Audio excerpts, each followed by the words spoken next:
Hello viewers, আজকে খুবই একটা উইয়ার্ড কথা শুনলাম একজন বড় ভাইয়ের কাছ থেকে। তো তার ছোট বোন বাসার কিছু ফার্নিচার সেলের জন্য ফেসবুকে পোস্ট দিয়ে যাচ্ছেন। তো তিনি তার বাসার একটা খুব সুন্দর ফার্নিচার পোস্ট দিয়েছেন, একদমই নতুন ব্র্যান্ডের শোরুম থেকে কেনা। সো যেই প্রাইস দিয়ে উনি কিনেছেন তার থেকে অনেক কমে দিচ্ছেন। তো এখন একটা জিনিস যদি আপনি 40,000 টাকা দিয়ে কিনেন, তো সেটা আপনি হায়েস্ট কত, আপনি যদি মাত্র কিনেন 1 বছরের মধ্যে সেল করেন, কত কমাবেন? 10,000 থেকে 15,000, কিন্তু এটা তো আপনি 5,000 টাকায় সেল করবেন না। এখন যেহেতু কথাবার্তা হচ্ছে গ্রুপে, টেক্সটে, মেসেজে, সো সে তার এক্সপেক্টেড প্রাইসটাই বলেছে। তো একজন তাকে কন্টিনিউয়াসলি কল দিয়েই যাচ্ছে নিজে থেকে।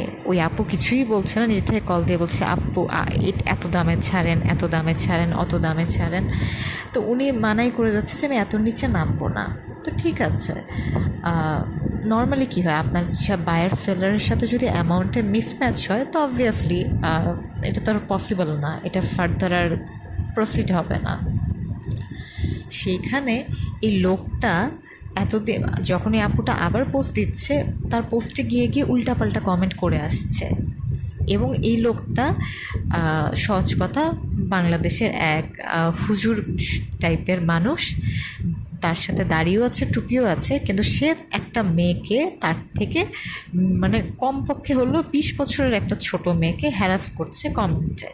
এবং সেইখানে টেক্সটিংয়ে ওই আপু বললেনও যে আমার সাথে তো আপনার কোনো পার্সোনাল ইস্যু নেই, কেন এমন করছেন?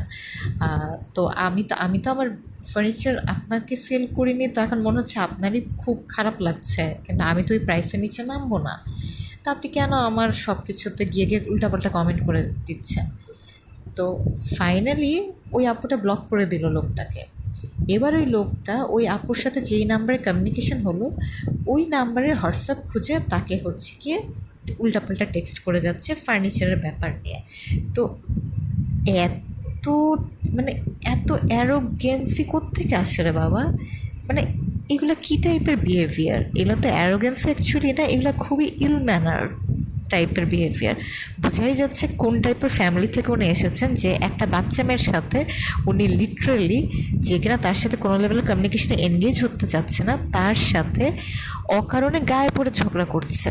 মানে এখন কি তাহলে একজন মানুষের এতটুকু ফ্রিডমও নেই যে সে তার জিনিস সেল করবে, তার প্রাইসিংয়ে সেল করবে, সেটাও সে পারবে না? মানে অন্য মানুষের কথা শুনতে হবে যে এটা কাঠের নাকি বোর্ডের, নাকি এটা হাতিলের, নাকি এটা রিগেলের, নাকি এটা হচ্ছে গিয়ে আমরা কাঠের? মানে কি চলছেটা কি? মানুষ আর কত নিচে নামবে?